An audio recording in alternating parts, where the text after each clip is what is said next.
Olá, boa noite a todos, sejam bem-vindos. Para quem ainda não me conhece, eu me chamo Fabíola. A gente está aqui com Ifá Kalê Babalaô, sacerdotes da cultura de Ifá, filosofia de Ifá. E hoje a gente vai aí trazer alguns temas do nosso grupo de estudos Axé Aganju. Olá, boa noite. A gente vai tirar uma dúvida do nosso aluno querido Alex. Alex, um beijo. Ele perguntou, pediu pra gente trazer um assunto com o tema. Deixa eu só ajustar um pouquinho aqui a câmera. Né? Sobre causa e efeito. E a gente vai falar um pouquinho disso, mas o tema da aula de hoje vai ser altar. O altar, né? O altar que a gente cria em casa para reverenciar, para tratar nossas demandas, para cultuar a nossa espiritualidade, tá? Mas a gente vai tirar essa dúvida, falar um pouquinho sobre causa e efeito que os alunos lá do curso pediram. Sim, vamos lá. Esse é um tema que não aparece diretamente como esse conceito em grande parte dos odus. Tá? O retorno à causa, a Folofá, é o quê? A gente pode entender a partir do Ikameji. O que Ikameji fala? Tudo que nós emanamos como energia que nós somos, isso retornará como serpente para nós.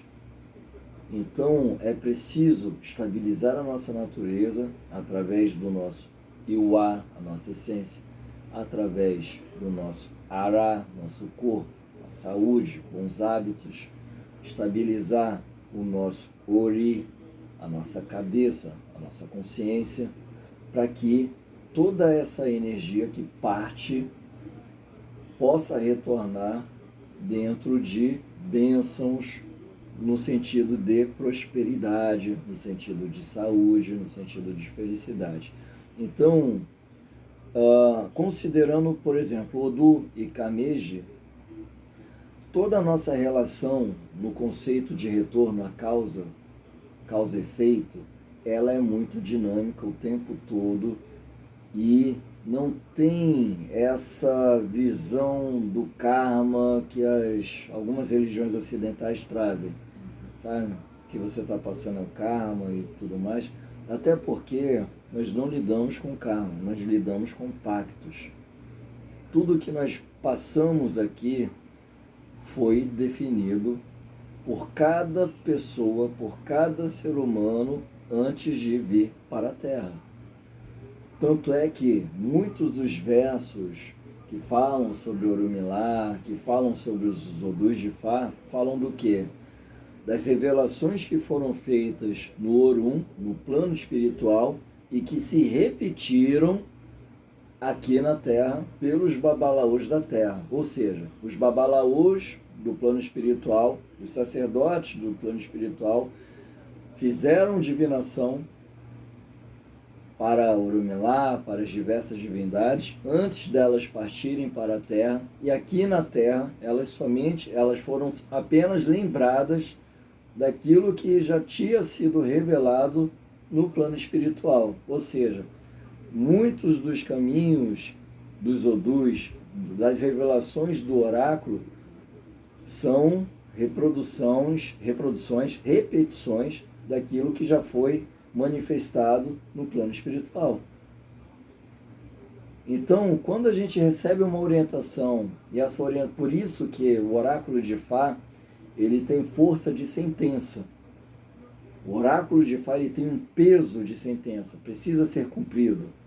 Porque ele tem esse peso de sentença. Dentro de uma orientação que o oráculo traz pra gente, né? Exatamente. Por que ele tem um peso de sentença? Porque aquilo que se apresenta no oráculo é algo que já se apresentou para a sua própria condição espiritual, para você mesmo em condição espiritual, antes de vir para cá. Então, quando você faz os seus pactos com a sua família, com o seu grupo espiritual, com a sua comunidade, você também busca por aconselhamentos ainda em consciência espiritual e, a partir daí, você encarna, você lança para a jornada humana. E aqui você esquece tudo. E os sacerdotes aqui da Terra, em comunhão, em comunicação com os sacerdotes do plano espiritual, através do oráculo, é onde tem essa encruzilhada, essa intersecção, é onde eles te relembram daquilo que você já traz na sua memória ancestral.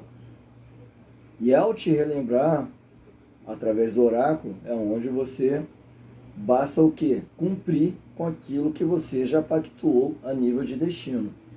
Por isso que um sacerdote, uma sacerdotisa, que não tem esse olhar atento com o oráculo, ele vai induzir uma pessoa ao erro, e esse erro pode ser irreparável. Caramba. Então, quando uma pessoa procura um sacerdote para jogar, e esse sacerdote, ele identifica ali, ou um guia atrás, olha, você hoje, você leva uma vida assim, porque um ancestral, um antepassado seu, né, fez um monte de cagada e agora você está acolhendo. De alguma maneira, essa consciência que está aqui, recebendo essa notícia, ela pactuou que seria assim? Primeiro que dentro do culto de Ifá, e quando eu falo Ifá, é aquilo que eu vivo, que eu pratico, é aquilo que eu sigo como Ifá Calê, o do Lefá Mobaye, Aurine Solar. Então, estou falando da minha prática, tá? Então, vamos lá. Primeiro que, dentro de Ifá, é um babalaô que é o responsável. É Yanifá, o babalaô homem, o babalaô mulher, enfim. É o sacerdote de Ifá que é o responsável pela comunicação do oráculo. Não tem transe. O babalaô não vai entrar num transe a nível de incorporação para trazer uma revelação oracular. Um babalaô que opera em Fá, ele opera sendo ele em todo momento o responsável por essa comunicação. Não tem, em Fá não tem, no nosso caso, na nossa família, não tem essa coisa, não fui eu, foi meu orixá que fez. Não fui eu, foi meu guia que fez. Não. Nós que somos os responsáveis todo momento pelo aconselhamento, pela realização do ebó, pela prática ali do ebó, entendeu? Do sacrifício, pela orientação, pela consulta. Então, o babalaô, ou a sacerdotisa, a Yanifá, como queiram chamar, nós que somos responsáveis em todo o processo durante o nosso sacerdócio. Não tem essa de que, não fui eu, foi o meu guia. Não fui eu, foi o meu orixá. Não. Eu e Facali que sou responsável. Sim.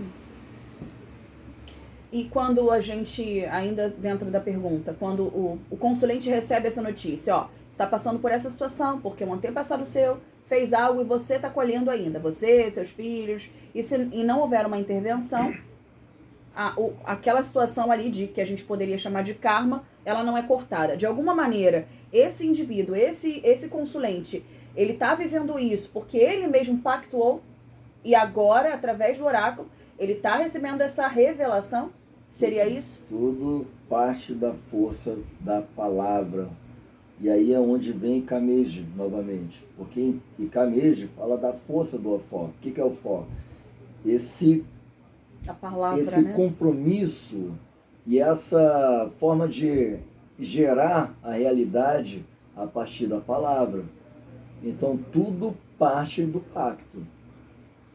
Sabe? Nós pactuamos o nosso destino. Entende? Nós pactuamos as nossas escolhas. Entendeu? A parcela que nós temos aqui de destino, que nós podemos escolher o que fazer ou não, que é um conceito chamado Akulembá Ayamó. O que é isso? Akulembá Ayamó? É aquela parte que, infelizmente, na nossa inconsciência e na nossa imaturidade espiritual, utilizamos para corromper aquilo que nós já temos como uma promessa de destino. Por que corromper? A gente sempre busca um caminho que seja mais fácil, mais cômodo. Não é nem o mais fácil, porque o mais fácil pode ser o mais dificultoso a nível de destino. E geralmente é, óbvio. Mas é o que a gente sempre procura, o mais cômodo. O mais conveniente. Então, quando se trata de cumprir com um propósito de destino, cumprir com uma missão espiritual, não é o caminho mais conveniente. E aí é onde vem a larga diferença. Não se trata de ser bom ou ruim, não se trata de bem e mal, conforme tem na cultura ocidental, na filosofia ocidental, no maniqueísmo, enfim. Não se trata de bem e mal. Se trata de quê? Até onde vai minha responsabilidade? Até onde o meu caráter me permite praticar isso e até onde essa omissão, né? Até onde a minha prática e a minha omissão vai gerar de ressonância para a minha vida. E até porque essas pactuações que fazemos, que a gente pode chamar aqui de causa, né, ou de efeito, dentro de uma causa, ela está para além, para trás dessa pactuação, né? Ou seja, a minha consciência, ela já existe há algum tempo. Então, lá para trás, eu não sei o que eu arrumei. Então, antes de encarnar nessa vida aqui, eu fiz pactos baseados nesses feitos. Seria isso? Por isso que a gente chama de causa e efeito? Vamos entender. Porque a gente não pactua do nada, né? Não, vou cair ali, a gente está continuando algo que não tiveram consciência, porque desde o momento que a gente toma consciência, ó, seu tataravô, ele foi esse cara que fez isso aqui. Precisa ser sublimado, ressignificado na situação. Enquanto não, o indivíduo, alguém, uma alma caridosa daquela família não despertar e tomar consciência, esses pactos, eles continuam se fazendo? Aí eu já até me perdi na pergunta. Não, então, a gente falou que isso, a lei de causa e efeito sobre dentro da nossa família de Ifá, a gente entende como os pactos que fazemos antes de encarnar, correto? Sim, faz parte. Só que eu, Fabíola, antes de encarnar nessa existência aqui, nesse avatarzinho de Fabíola, antes dessa vida aqui, eu já encarnei, possivelmente. Sim, eu já pactuei. A gente não, então, o que a gente colhe aqui hoje, o efeito, a causa, faz parte dessas outras existências? Sim, o que a gente vive, aí entra no conceito de ipso facto. Ipso facto, o que é isso? Né? Eu sou aquilo que é a única possibilidade de ser. Eu vivo aquilo que é a única possibilidade de ser como criação, uma materialização, de ser uma realidade que não tem como viver qualquer outra que não seja a minha própria realidade. Ipso facto. Então, isso está no do Hirosum. O que isso representa? O que significa? Se eu consigo entender qual é a minha natureza e o que é necessário para eu sublimar minha essência e ter uma deliberação correta sobre o campo dos meus desejos, né? Qual é o desejo? Se eu tenho que ir para a luta, ir para a batalha, se eu tenho que conquistar o pão, eu não posso ficar em casa deitado. Então, até que ponto, né, ficar em casa deitado é saudável, até que ponto também ficar só no trabalho é saudável. Então, eu tenho que ter uma deliberação correta sobre os meus desejos. Então, quando a gente inicia uma consulta oracular, quando a gente busca entender todas essas relações dentro do oráculo, não é só pela questão ancestral em si, né? É entender de que forma a pessoa está conseguindo deliberar os seus desejos de forma a cumprir com o seu propósito de vida, para que isso não gere ressonância com uma coisa chamada infortúnio, né? A partir do momento que eu desvirtuo a minha vida, deixo de cumprir com aquilo que faz parte do meu propósito, que já está pactuado como destino, e começo a buscar por coisas que não estão, né, dentro dessa pactuação de destino, é onde eu caio numa condição de infortúnios, de dificuldades, tudo fica difícil, e é onde vem um conceito chamado Elenini. Então, Elenini não é um karma, não é simplesmente uma praga, uma maldição, que a pessoa vai tirar com ebó. Eu já vi sacerdote prometendo ebó para tratar Elenini. E eu me pergunto, que ebó é esse? Porque Elenini se corrige alinhando aquele ser humano com seu destino pessoal, com seu caminho pessoal. E como alinhar o caminho pessoal de alguém?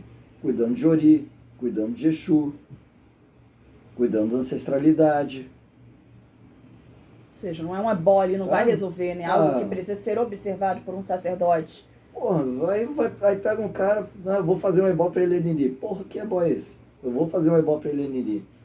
Né? Eu preciso harmonizar aquela vida com o seu universo ancestral espiritual, pessoal. Para quê? Para que ela possa sair dos infortúnios, pô. Porque a partir do momento que ela se harmoniza, ela sai dessas influências chamadas Elenini. Complexo, né? Entende? Então, esse conceito de Afô-Ofá, ou de causa e efeito, na condição de karma, na condição de pecado, que nós já nascemos em pecado original, isso não cola na nossa filosofia. Entende? E não serve como justificativa também para as nossas infelicidades. A gente não deve aceitar, né? Porra, não. A gente não. A Ifá não mostra esse caminho. Vai colher karma. Eu já escutei isso. Buscando respostas no início aí da minha caminhada, eu já escutei isso de guia, né? De um médium ali incorporado. Mas eu perguntei por quê? Por que que eu sinto isso? Por que que eu vivo isso? Fia, é karma. Hoje, dentro da nossa filosofia, da nossa visão, né, da nossa cosmovisão, a gente entende que não, que Ifá nos traz um caminho, tem um caminho de prosperidade para todo Ori. A gente só precisa se alinhar, né, com o nosso propósito de vida, só, né? Isso é tão difícil. Eu vou fazer a pergunta da Joelma.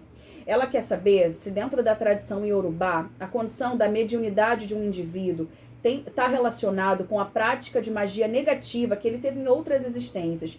E se isso, né, influencia ele. Por exemplo, a gente tem um médium aqui hoje. A maneira como ele vive hoje, se isso influencia, se é uma causa e um efeito de uma época em que ele foi um médium, ele tinha um acesso à magia e ele fazia uso deturpado da mesma. Hoje, né, isso definiria um médium que tem problemas ou vibra, né, no negativo, algo assim? Ele estaria dentro desse karma? Ele foi já um médium em outra existência e ele fez uso deturpado da magia. Olha, no próprio conceito de ipso facto, né, que está em Eurosum, nós somos um produto da nossa própria consciência, no sentido lato, no sentido maior. Então, tudo que nós vivemos e somos hoje aqui faz parte daquilo que nós construímos como essência espiritual dentro de um longo processo. Então, de alguma maneira, essa resposta alcança como princípio, né, como lógica ligada a um princípio, alcança essa pergunta. Tá, alcança, de fato. A Cláudia, ela quer saber se, dentro da sua opinião, a lei de causa e efeito tem alguma relação com a roda encarnatória. Eu já respondi isso aí também. Então, tá bem. Então, a gente quer colocar mais algo sobre lei de causa e efeito dentro da nossa visão, dentro da nossa família. Então, a gente pode pular para o altar para falar sobre o tema altar. Se você quiser deixar a sua dúvida, a sua curiosidade aí pra gente, deixa nos comentários depois que a live estiver salva. Se for aqui no canal do Ifá, deixa aqui nos comentários que a gente vai trazer com o maior carinho em algum momento, né? Então, vamos falar sobre altar, né? Altar normalmente é uma coisa bem pessoal, né? Às vezes você olha aqui atrás mesmo tem um altarzinho, né? Só eu sei o que tem ali, nem ele sabe. Ele sabe. Mas é uma coisa bem pessoal, a gente normalmente usa objetos pessoais que têm algum significado pra gente, né? Então, o que a gente vai trazer hoje sobre esse tema? Sobre o altar. Tem uma pessoa que está no grupo, né? O Hernani, me permita falar o nome dele, porque a gente fala o nome de todo mundo aqui. Então o Hernani trouxe uma dúvida sobre o altar, não é bem uma dúvida, pediu uma colaboração para montar um altar. E dentro desse pedido de colaboração, a gente foi inspirado e orientado a trazer uma videoaula, uma live sobre isso. Então vamos lá.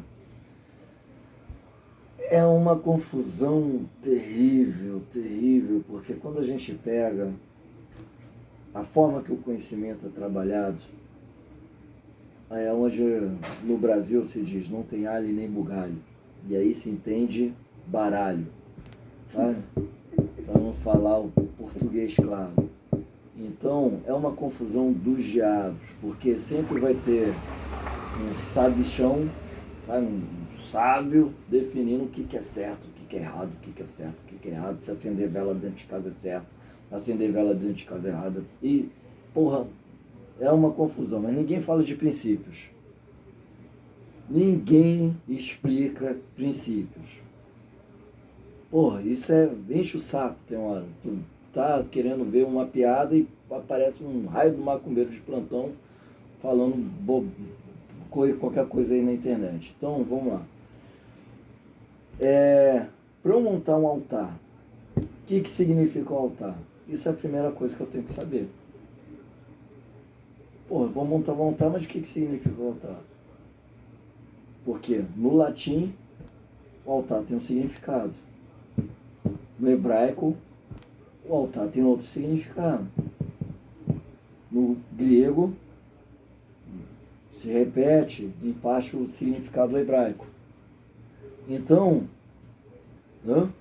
altar é o local que eu tenho como sagrado. Sagrado por quê? É ali que eu vou oferendar os meus sacrifícios. Mas o que é o sacrifício? É uma vela? É um pão? É a minha oração? E aí, o sacrifício, ele vai ser apresentado de acordo com a minha crença. Agora, o sacrifício que é elevado, ele precisa ser elevado a quem? Para quem? Então, se dentro da minha crença eu idealizo uma relação com o plano divino, com o plano espiritual, dentro da minha crença, que não cabe nenhum recurso material, eu vou ter como altar um espaço reservado, e aquele espaço reservado vai ser sempre puro, purificado. Ali não vai entrar nada que contamine o ambiente. Isso basta. Porque ali vai ser um espaço principalmente físico, tendo consciência, né? Para eu exercer os meus ritos, uma vez que todo o sacrifício que eu vou apresentar ali, ele acontece de forma intangível, de forma energética, espiritual. Se a minha relação com a minha crença é para manipular magia, para manipular elementos, aí eu preciso entender que tipo de elementos e de magias que eu vou manipular. É magia de prosperidade? É magia de proteção? É magia de demanda? É magia de quê? Porque cada altar, cada lugar que eu vou apresentar e vou materializar esse sacrifício, veja bem, materializar, vai ter elementos específicos, e esses elementos específicos, eles são condensadores energéticos, ou seja, eles vão absorver, acumular e potencializar energia, e essa energia vai ser direcionada e trabalhada dentro de um propósito, dentro de uma finalidade. Agora, quais são as deidades, divindades, espíritos que vão atuar ali com aqueles elementos? Então, para eu montar o altar, eu preciso saber, primeiro, o que eu quero ao rezar a minha reza, a minha oração. Para quem que eu estou direcionando essa reza? E se eu preciso ou não materializar isso dentro de algum rito, com recursos tangíveis, palpáveis, ou apenas dentro da minha manipulação energética. É pessoal, né? Então, tem a ver com a cultura, muito né? pessoal. Com a crença. E aí ainda tem uma outra questão. Eu preciso também fazer isso respeitando as energias que me acompanham. Porque, se eu tenho um universo de antepassados, se eu tenho uma egrégora pessoal que sempre teve uma crença ali, e com essa crença alimentou todo um universo energético, ancestral, espiritual, que funciona, está ali, está vivendo ali. Aí, de repente, eu quebro tudo isso e começo a praticar várias outras coisas que até profanam essa crença, de acordo com essa crença. Então, eu preciso entender, né, qual é o tipo de missa que eu vou rezar. Se vai ser uma missa para Deus, uma missa para o diabo. É verdade. Entende? Então, eu preciso para fazer saber... o negócio direito, né? Exatamente. Eu preciso saber o que eu quero e o que eu vou fazer ali para ter o altar correto, pô. Ou seja, se eu quero, como muitas pessoas me perguntam isso, né? Oi, Nath, um beijo. Aqui alguém deixou uma pergunta que eu vou ler. Já vou ler, Nath. Muitas pessoas me perguntam exatamente isso. Como começar a trabalhar minha espiritualidade, né? Só que eu não tenho base de conhecimento para falar sobre isso, como ele tem, né? Mas a água não tem inimigo, né? A gente entende isso. A água ela é neutra. Então, um simples copo de água que você coloca lá na intenção, né? Tudo parte da intenção e da consciência do ato, né? Do ato cerimonial em si. Vou pegar uma água, né? Não tem grandes coisas, não tem grandes investimentos. Vou colocar lá na cabeceira da minha cama ou num cantinho. Colocar uma fruta, vou colocar uma flor, vou acender uma vela. Isso já é um altar em si. Quando eu entendo para quem eu estou fazendo, por que eu estou fazendo, certo? E tem o mesmo efeito de um grande, imenso altar. Certo? E outro, um altar não é aquilo necessariamente que se ensina na religião. Tem pessoas, né? Tem pessoas que simplesmente reservam um espaço na natureza, e por mais que esse espaço seja público, porque obviamente é um espaço na natureza, mas ali ela consegue estabelecer uma relação divinizada, que faz daquele espaço uma altar. Forma de religarem no sentido de se conectar ao seu divino pessoal.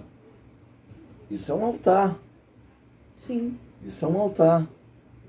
Entende? A Juliana tá aqui no chat. Juliana, um beijo, bem-vinda. Ela quer saber como que ela faz para saber qual que é a egrégora dela. Antes dele colocar a opinião dele, quem já me acompanha aqui no canal, que a gente está gravando aqui também para o canal dele, sabe que eu, né, sempre falei que eu vim do cristianismo protestante, então eu não tenho conhecimentos ainda nesse mundo espiritual ao qual eu vivo inserida hoje.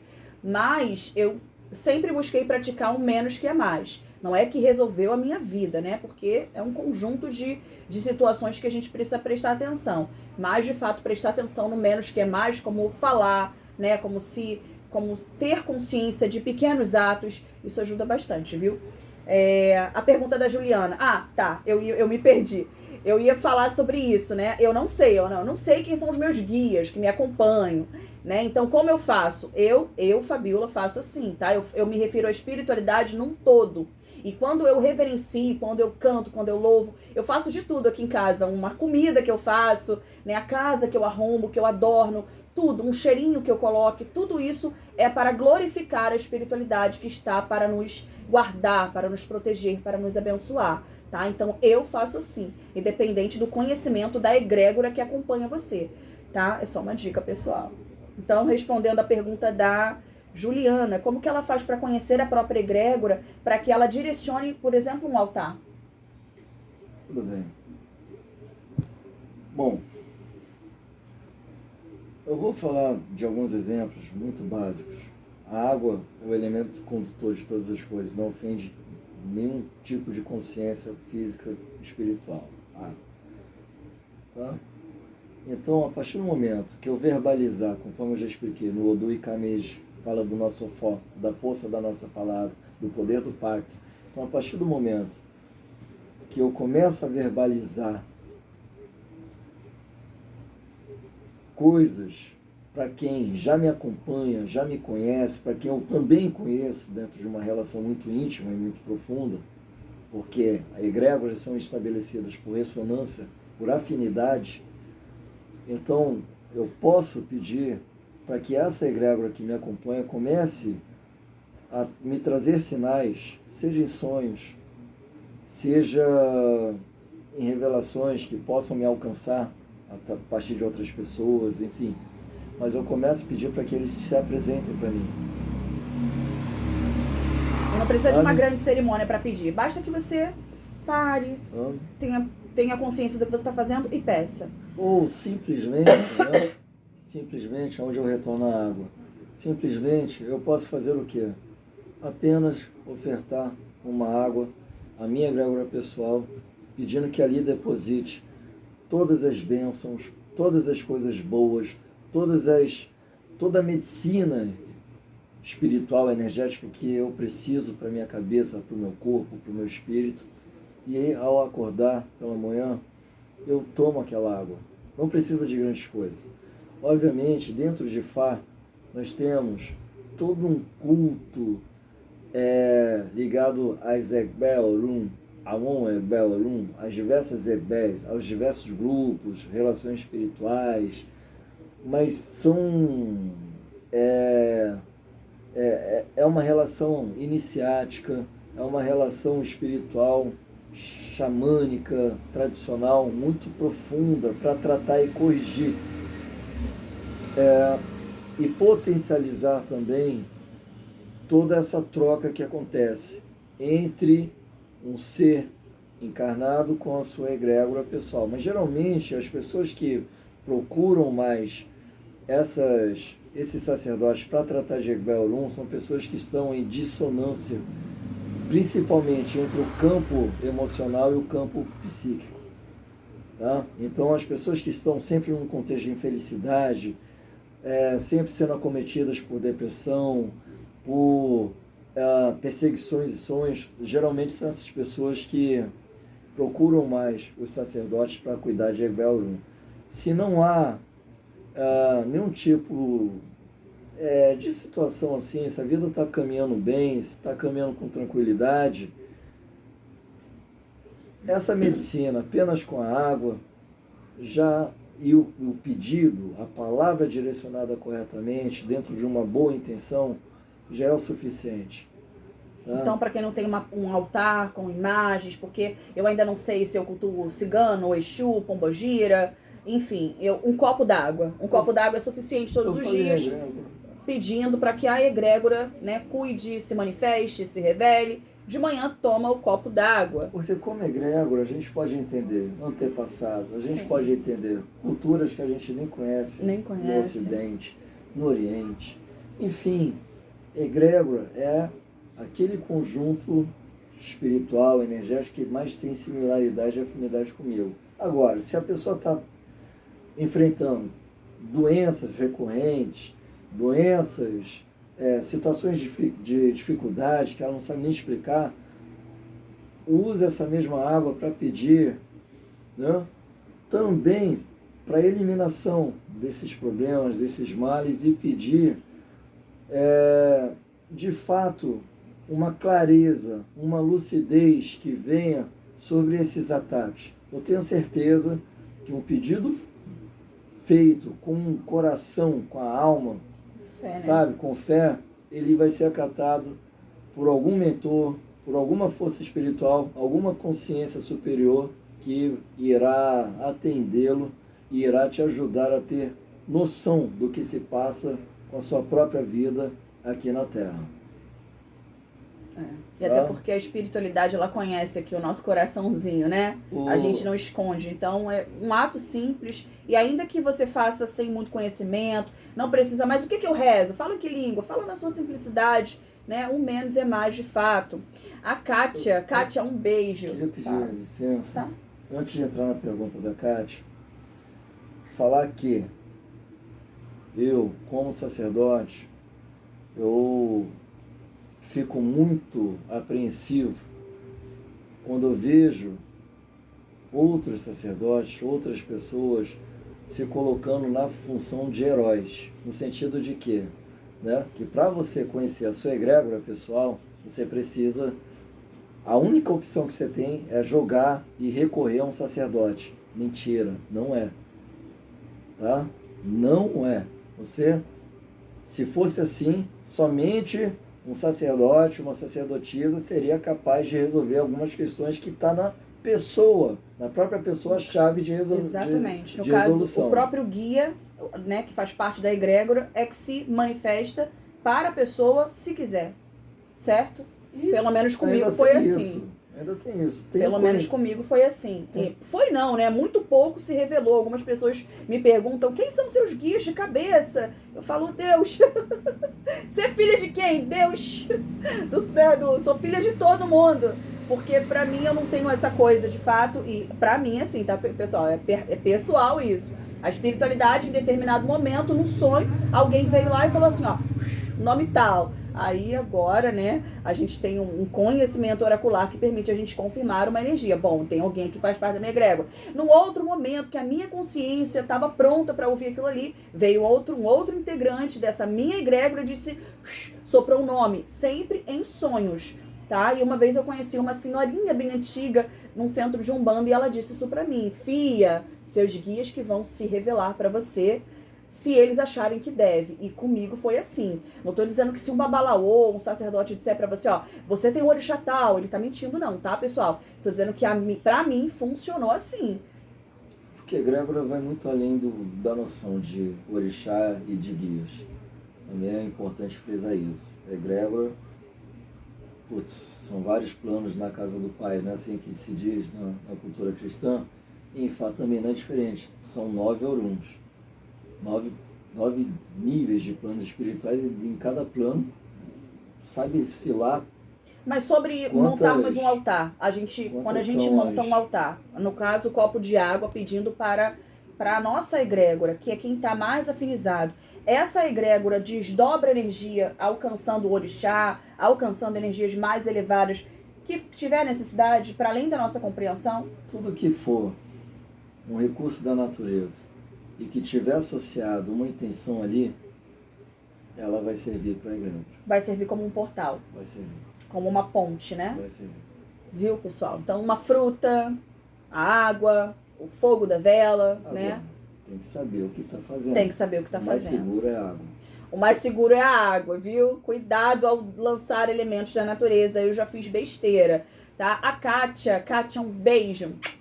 Ela cresceu, né, na fé católica e ela quer saber de que maneira, né, fazia parte de uma egrégora. E hoje ela entende a importância de reverenciar. Hoje ela se declarou espírita, né? Ela sofre um pouco de preconceito na família, quem não sofre, e ela quer saber como não ofender essa egrégora, ao qual ela fez parte durante tanto tempo, né? Como não ofender um corpo ancestral. A espiritualidade não tá pra essa vaidade? Não.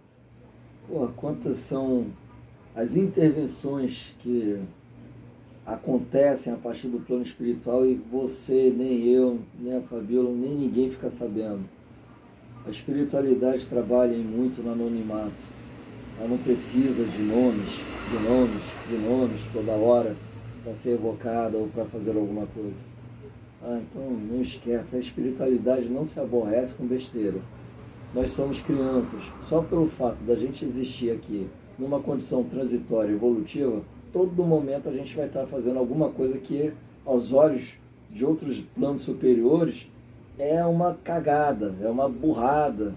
E a gente, vai estar ofendendo a natureza, a outro semelhante, todo momento. Quem dirá a espiritualidade. Então, não esquenta com isso. Se fosse assim, o mundo já teria acabado. A Juliana, ela quer saber se ela pode fazer um altar no quarto, né? Oi, Ju, um beijo. Pode, né? A gente já falou sobre isso. Qualquer lugar, né? Falou. Pode fazer, Ju. Qualquer lugar pode ter um altar, tá? Desde que tenha um propósito para isso. Qual é a utilidade para isso? Qual é o propósito? E como montar? Então, a gente já conversou lá atrás sobre essas questões, então tenha sempre isso em mente, tá? Por quê? Para quem que eu estou rezando e o que eu estou rezando? Qual a intenção que eu estou rezando? Entende? Se você consegue responder isso com clareza, beleza. Aí é onde você vai ter uma segurança para não se sugestionar por qualquer fala. Porque esse é outro problema. Eu começo um altar, começo a estabelecer uma conexão ali, uma disciplina.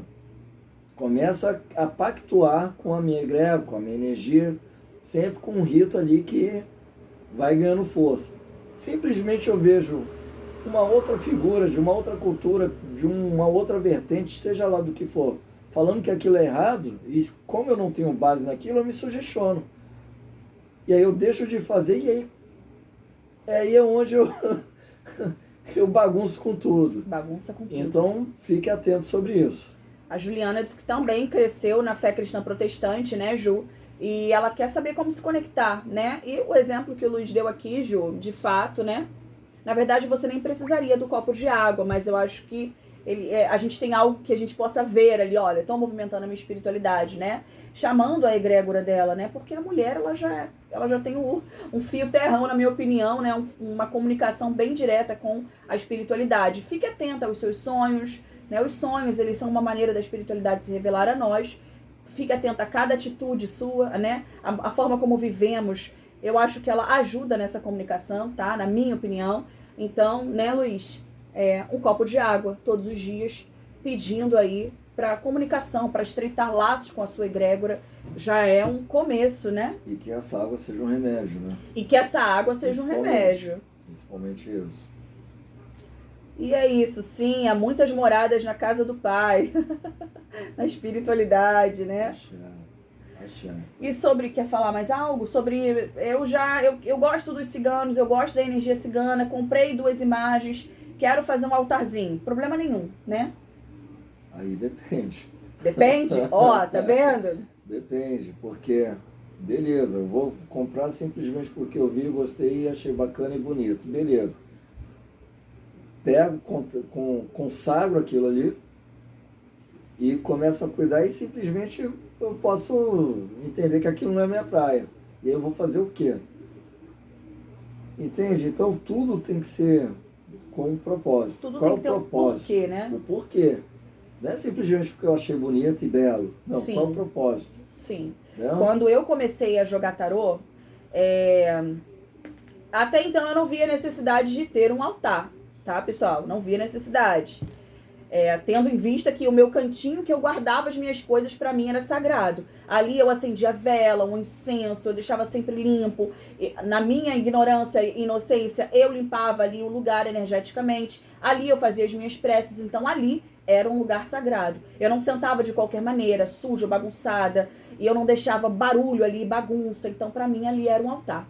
Mas dado o momento eu vi a necessidade, já que as cartas pra mim estão ligadas também ao povo cigano, é uma herança do povo cigano. Então, eu vi a necessidade de ter um altarzinho cigano por conta da minha relação com as cartas. Então, houve todo um propósito nisso. A Juliana quer saber quando quebra a imagem de um altar que ela tem em casa, como que ela deve fazer? Bom, a gente vai esbarrar nessa questão da crença. Tem gente que tem crença que vai orientar, levar para a natureza. Mas vamos lá, qual era a energia associada àquela imagem? Entende? Se é uma energia associada ao fogo, se é uma energia associada à mata, se é uma energia associada à água. Por isso que é importante saber o que eu estou fazendo. Né? E que tipo de energia que eu estou pactuando ali constantemente. Né? Porque às vezes eu não preciso fazer nada referente à imagem, mas o fato de ter quebrado a imagem já me serve como um alerta para poder buscar uma renovação energética naquele local, Sim, que é o ponto de força da entidade que está associada à imagem. Por isso a grande importância de se saber o que Né? está fazendo, Porque né? a imagem em si pode ir para o lixo.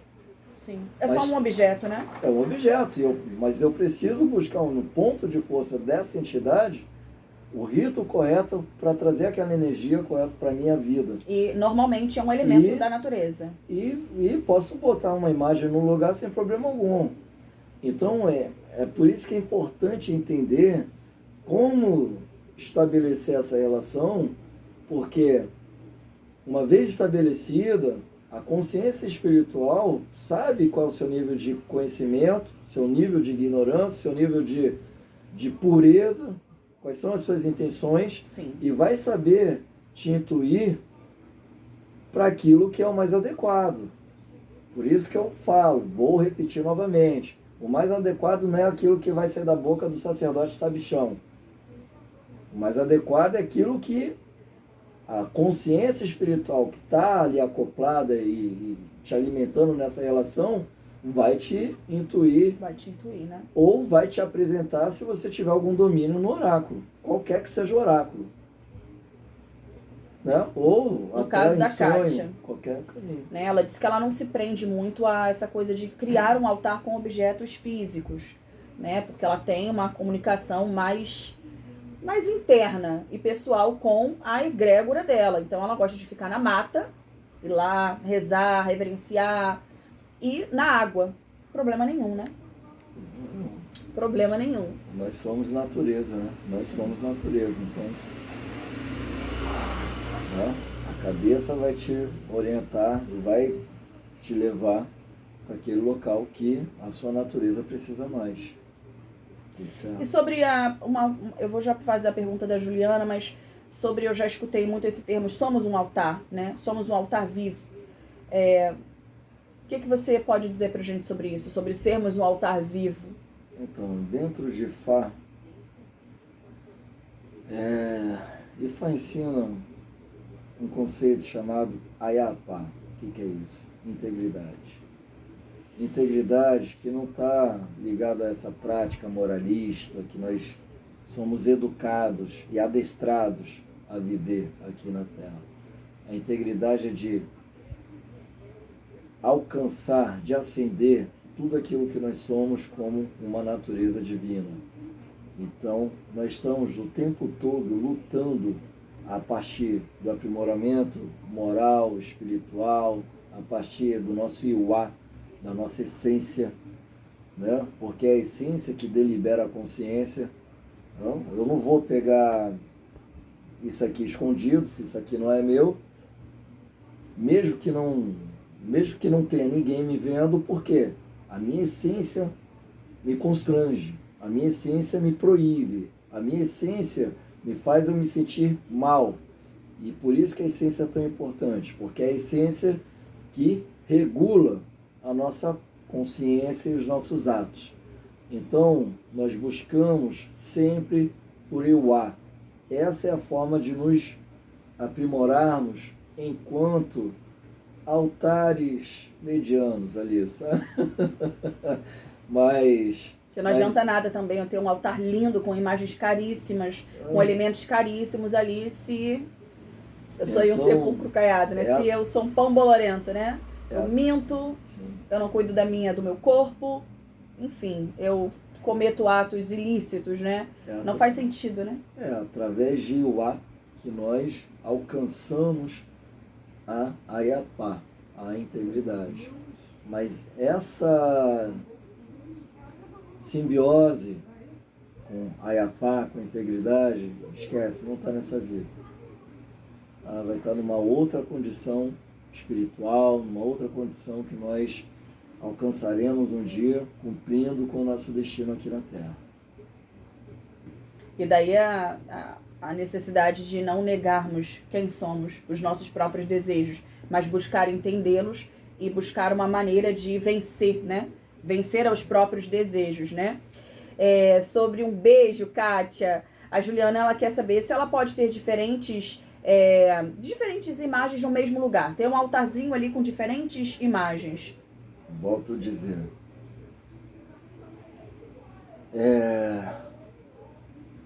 O plano espiritual, ele é considerado oculto, tá? Porque a gente é uma micro parcela que reproduz esse plano que é gigantesco. Por que eu estou falando dessa forma? Existem várias formas e possibilidades de eu me relacionar com uma mesma energia. Vou trazer para Ifá, vou trazer para o culto a Orixá, por exemplo. Existem várias formas para eu me relacionar com Ogum. Ogum, Orixá da tecnologia, dos caminhos, da guerra. Ogum, para mim, pode ter uma relação, um significante que defina essa relação e defina aquilo que eu entendo e vivo com a palavra Ogum. Né? Essa mesma palavra pode ter um conjunto de crenças, de ritos totalmente diferentes para uma outra pessoa. Por isso que, embora seja a mesma divindade, Ogum é cultuado de forma diferente por culturas ligadas ao candomblé Quetu, que já muda para o candomblé Jeje, que já muda para o candomblé Banto, as casas de Angola, que já muda para as diversas casas de Umbanda, e nas próprias religiões da Umbanda, uma casa cultua algum de um jeito, a outra casa de Umbanda cultua de outro. Então, cada família, cada ser humano tem uma maneira muito pessoal, muito íntima de entender e de lidar com aquele ser divino. Agora aí que está a grandeza dessas divindades, porque dentro dessa pluralidade que parte aqui da Terra, essa divindade consegue abraçar, abarcar todas essas particularidades.